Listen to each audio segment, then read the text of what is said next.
The story of 31-year-old Christine's infidelity ended like a quote from an old joke. Her husband returns from a long business trip. Fortunately, for her it ended, if not quite well, at least not with the destruction of the family. He is my longtime first, childhood love, at the time my husband's best friend. Tells Christine what happened to her a few years ago. Both my husband and his wife knew that we had once been in love with each other when we were about 12 years old. We were just kids, we hadn't even kissed yet, so it was all just harmless jokes.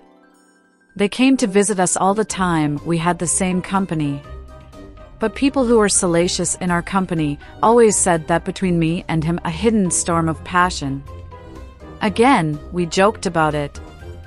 But I realized that he couldn't even look at me calmly.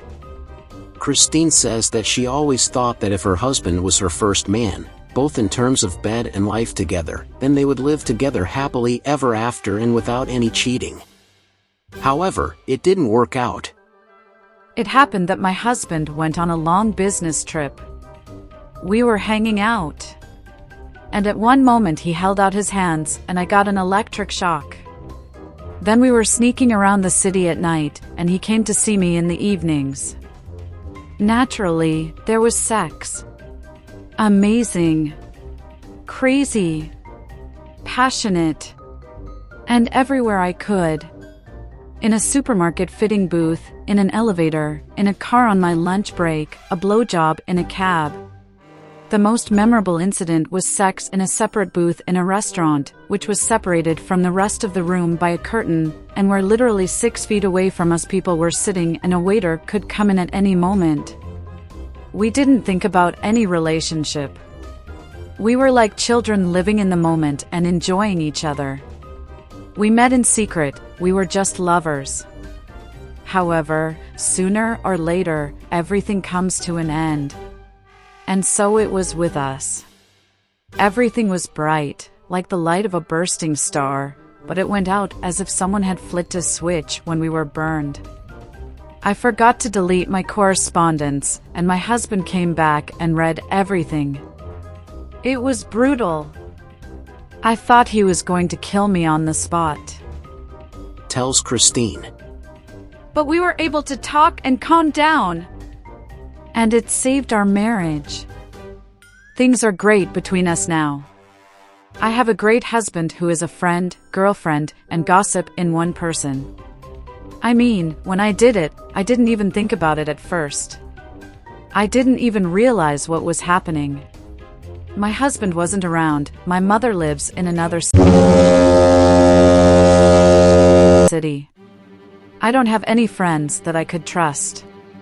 I, in general, do not really trust the female sex, especially knowing myself. And only then my inner self said, "What are you doing? You found yourself in a garbage dump? Who taught me such a thing? Where did I get the idea that it's okay to cheat? Especially to the man I love and who loves me. And I always knew he was faithful to me. And yes.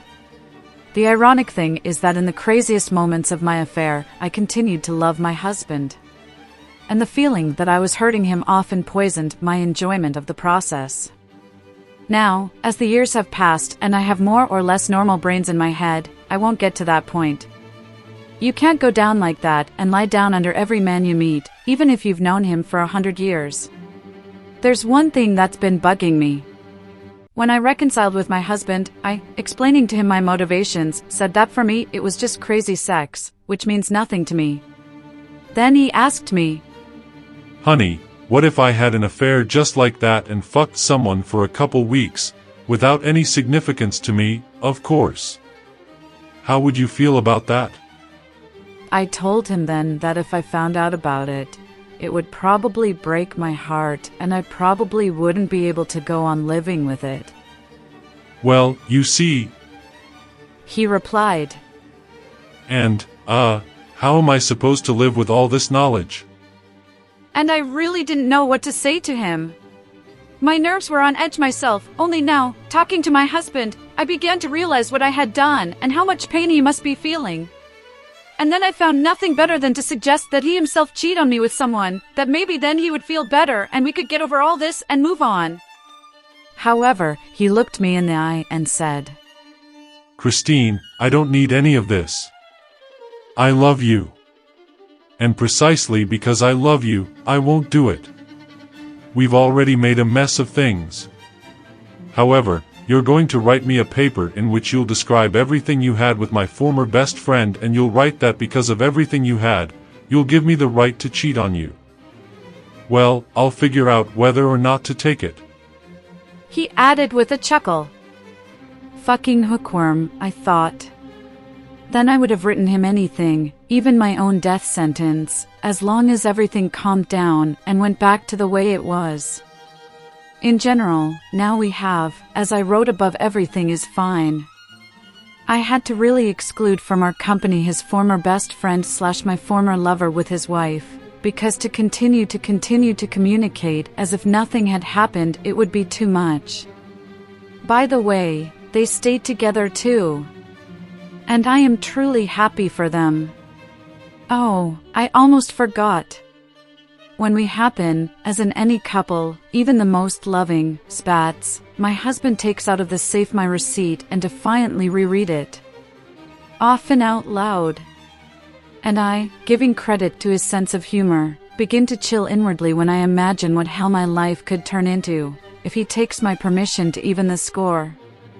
1:1 is probably my worst nightmare right now.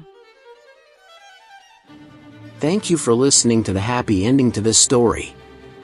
How nice it would be if all life ended so beautifully, right? Write your life stories in the comments.